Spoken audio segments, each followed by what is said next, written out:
آئیں ذرا میں چند روایات پیش کرنا چاہتا ہوں کہ جو جناب امیر کی عداوت میں ان کے دشمنوں نے رائج کی۔ عزیزان گرامی، یہاں تک کہ اس نے بہت سے لوگوں کو، صحابہ کو پیسے دیے، کہا کہ یہ احادیث اس مضمون کے متعلق جناب امیر کے ضد میں، ان کی رد میں احادیث گھڑ دیں۔ بسم اللہ الرحمن الرحیم جز نہیں ہے۔ اچھا، اور کہ یہ جو آیت ہے نا، بہت سی آیت جناب امیر کی شان میں نازل ہوئی قرآن میں۔ کچھ نے لکھا 360 آیات ہے، فخر الدین رازی نے لکھا ہے قرآن میں 360 آیات ہیں جناب امیر کی شان، اور حافظ رجب برسی نے لکھا ہے 500 آیات ہے جناب امیر کی شان میں۔ ہمارے بعض علماء نے لکھا 1000 آیات نازل ہوئی ہیں جناب امیر علیہ السلام کی شان۔ تو اس نے کہا کہ یہ جو آیت ہے وَمِنَ النَّاسِ مَن يَشْرِي نَفْسَهُ ابْتِغَاءَ مَرْضَاتِ اللَّهِ وَاللَّهُ رَءُوفٌ بِالْعِبَادِ، سورہ بقرہ کی آیت نمبر 207 کہ اور مومنوں میں سے ایک ایسا ہے جو اللہ کی مرضات کی خاطر اپنے نفس کو دے دیتا ہے، کہ جب بستر رسالت پہ جناب امیر شب ہجرت سوئے تو اس وقت یہ آیت نازل ہوئی۔ سب کے ذہنوں میں ہے آیت، مجھے تفسیر کو پیش کرنے کی ضرورت تو نہیں ہے، سب کی توجہ ہے۔ تو عزیزان گرامی، جب شب ہجرت جناب امیر علیہ السلام بستر رسالت پہ سوئے تو یہ آیت نازل ہوئی، مومنوں میں سے ایک ایسا ہے جو اپنے نفس کو اللہ سے تجارت کرتا ہے، اللہ کی مرضات کی خاطر اللہ کی مرضیوں کو حاصل کرتا ہے اور اپنے نفس کو دے دیتا۔ تو اس نے باقاعدہ معاویہ نے پیسے دیے، اور ایک آدمی نے باقاعدہ حدیث گھڑی اور کہا کہ یہ علی کی شان میں آیت نازل نہیں ہوئی، بلکہ یہ عبد الرحمن ابن ملجم قاتل امیر المومنین کی اس کے لیے نازل ہوئی ہے، اور یہ آج تک بہت سی کتابوں میں باقی ہے۔ بھائیوں، آپ تصور کر سکتے ہیں کہ پیغمبر سے نسبت دینے کے بعد باقاعدہ قاتل امیر المومنین علیہ السلام کے لیے اس حد تک اس نے باقاعدہ لوگوں کے اندر پیسے تقسیم کیے۔ لوگوں نے کہا کہ اگر پیسے اچھے ملیں گے تو ہم حدیث بھی اچھی طرح سے گھڑ سکتے ہیں۔ تو عزیزان گرامی، دور ایک ایسا دور تھا کہ جہاں پہ کثرت سے جھوٹی احادیث گھڑی گئیں، اور دوبارہ ایک ایسا دور آ رہا ہے کہ جہاں پہ ان احادیث کو پرچار کرنے والے پیدا ہونے لگ گئے۔ اب دو طرح کی جو ہیں وہ ائمہ علیہ السلام کی دشمنیاں پل رہی تھیں اس زمانے میں۔ تھوڑا سا تجزیہ پیش کروں گا تو سنیں گے۔ عزیزان گرامی، اس دور میں دو طرح کی عداوتیں تھیں۔ ایک تو تھا کہ ائمہ علیہ السلام کی کردار کشی کی جا رہی تھی، جناب امیر علیہ السلام سے متعلق مشہور کیا گیا کہ آپ بے نمازی ہیں، اور کیا کچھ نہیں کہا گیا۔ اب 1000 رکعت نماز پڑھنے والے کو بے نمازی مشہور کیا گیا اور لوگوں نے مان لیا۔ افسوس کی بات تو یہ ہے کہ لوگوں نے مان لیا۔ آج تشیع کے ساتھ بھی یہی کچھ ہو رہا ہے، شیعوں کے ساتھ بھی یہی کچھ ہو رہا ہے کہ شیعوں کو قتل کیا جا رہا ہے، مارا جا رہا ہے، لیکن اس کے ساتھ ساتھ کردار کشی کی جا رہی ہے۔ ائمہ علیہ السلام کے دوبارہ کردار کو دوبارہ اسیسینیشن کیا جا رہا ہے، مارا جا رہا ہے، فضائل کو بھی چھپایا جا رہا ہے، نہ جانے کس طرح سے مصائب کو چھپانے کی کوشش کی جا رہی ہے۔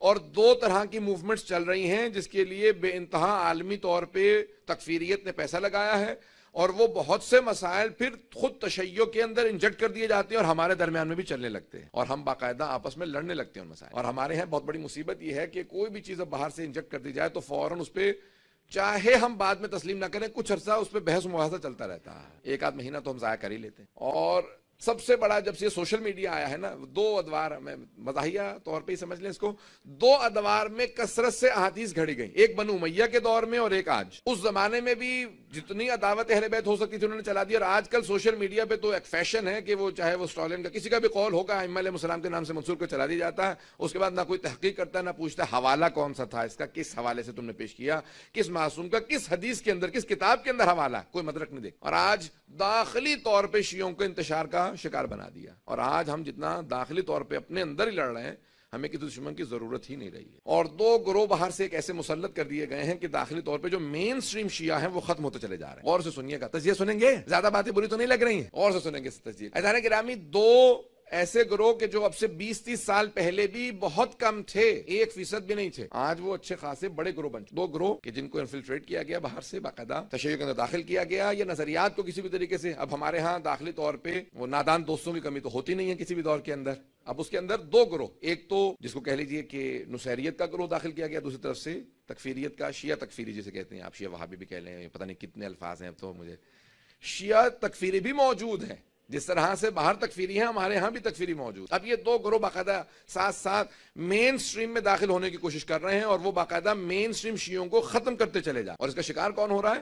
ہمارا اپنا شیعہ، ہمارا اپنا نوجوان، ہمارا اپنا پڑھنے والا، ہمارا اپنا سننے والا۔ عزیزان گرامی، ان دونوں کے دونوں جو ہمارے اس وقت بے انتہا ہم پہ جو حملے ہو رہے ہیں، ان سے اپنے نوجوانوں کو، بچوں کو بچائیں، اور جس طرح سے بھی ہو سکے مین سٹریم میں باقی رہیں، جو اصل تشیع ہے جسے مذہب جمہور کہا جاتا ہے اس پہ باقی رہیں۔ ہمارے ہاں اس وقت اتنے مسائل آ چکے ہیں کہ بعض اوقات معجزہ پڑھتے ہوئے خود ہمیں ہو رہا ہوتا ہے کتنے لوگ مانیں گے کتنے لوگ نہیں مانیں گے. پتہ نہیں میں اس بات کو پہنچا پایا میں نہیں. خود ہمیں داخلی طور پہ ہو رہا ہوتا ہے کہ کتنے لوگ مانیں گے. ائمہ علیہ السلام نے کہا ہمارے فضائل ہمارے مناقب معجزات کو پیش نہ کرنا اس مجمع کے اندر جہاں پہ لوگوں کے اندر تحمل نہ ہو، بجائے اس کے کہ یہ گناہگار ہوں رد کر دیں، انسان نہ بتائے. یہ ہمارے ہاں آ چکی ہیں چیزیں. عزیزان گرامی اسی طرح سے جس طرح سے یہ بہرحال ایک تکفیری ایک ایلیمنٹ ہے جو ہمارے ہاں بہت سٹرونگ ہو چکا ہے، اسی طرح سے نصیرت کا ایک ایلیمنٹ سٹرونگ ہو چکا. دونوں ایلیمنٹس بہت سٹرونگ ہیں. سنیں گے؟ مجھے خاموشی سے کوئی گھبراہٹ نہیں ہوتی، میں بس یہ ہوتا ہے کہ بات پہنچ رہی اور سے سنیں گے. سب سے میری درخواست ہے کہ اس تجزیے کو سن لیجیے. عزیزان گرامی اب ہمارے داخلی طور پہ ایک ایسا ایلیمنٹ بھی آ چکا ہے. ایک صاحب نے تقریر کی، کہا کہ بھئی 15 خدا ہیں، 15 رب ہیں، اور مجمع اس پہ بھی نعرے لگا رہا تھا 15 خدا ہیں، 15 رب ہیں، ایک اللہ ہے، 14 معصوم ہیں،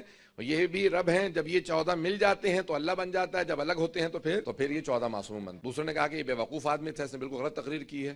15 ہیں ہی نہیں، ہیں ہی 14 سے. یہی 14 مل کے خدا بن جاتے ہیں، اور جب 14 اللہ پھیلتا ہے تو پھر یہ 14 بن جاتے ہیں. ہمارے ہاں اس وقت تقریباً یہ عالم ہو چکا ہے کہ خود ائمہ علیہ السلام ایسے افراد کو قبول نہیں کریں گے.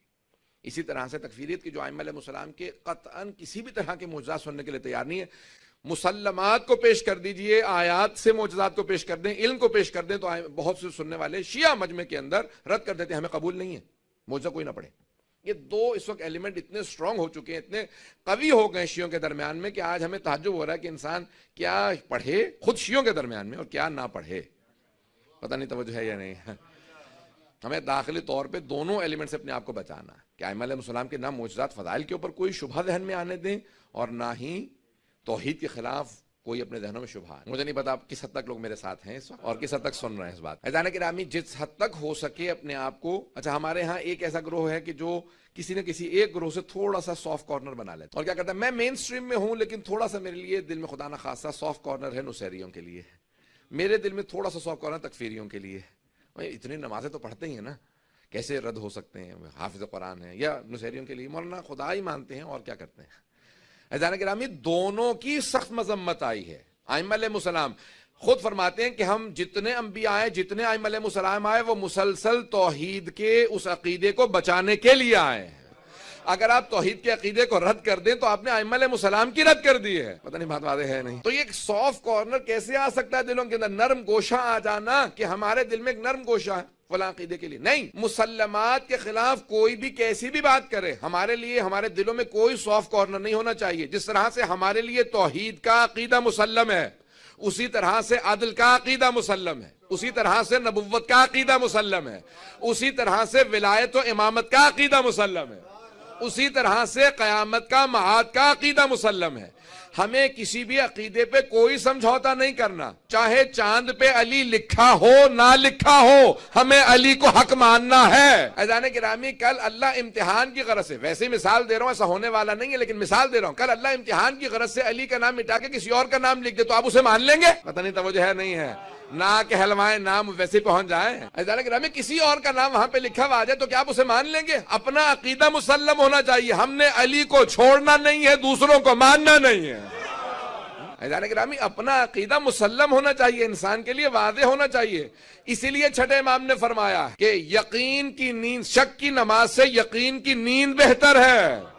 یہ نہیں کہہ رہا ہوں کہ نمازیں چھوڑ دو، میں صرف یہ امام کی حدیث کو پیش کر رہا ہوں کہ شک کی نماز سے یقین کی نیند بہتر ہے. انسان کو یہی شک ہو حوض کوثر پہ علی ہوں گے یا کوئی اور ہوگا، اس سے بہتر ہے کہ سو جاؤ. ایسی نماز قبول ہی نہیں ہے جو علی کے متعلق شک سکھائے. اگر آپ کو یقین نہیں ہے تو پہلے عقیدہ صحیح کر لیں. وہ تہجد قبول نہیں ہے جو علی پہ شک کے ساتھ ہو. نماز قبول ہی وہ ہوتی ہے جو علی کی ولایت کے یقین کے ساتھ. عزیزان گرامی ہمیں یقین ہے حوض کوثر پہ جناب امیر علیہ السلام ہوں گے، شک کی گنجائش ہی نہیں ہے. عزیزان گرامی اتنے نیک لوگ تھے، ساتھ ساتھ ممبر اسلام کے رہا کرتے، کوئی تو خوبی ہوگی. عزیزان گرامی جہاں پہ آپ کے ذہن میں اس قسم کے شک آنے لگیں، دوبارہ عقیدہ پڑھنے کی ضرورت ہے.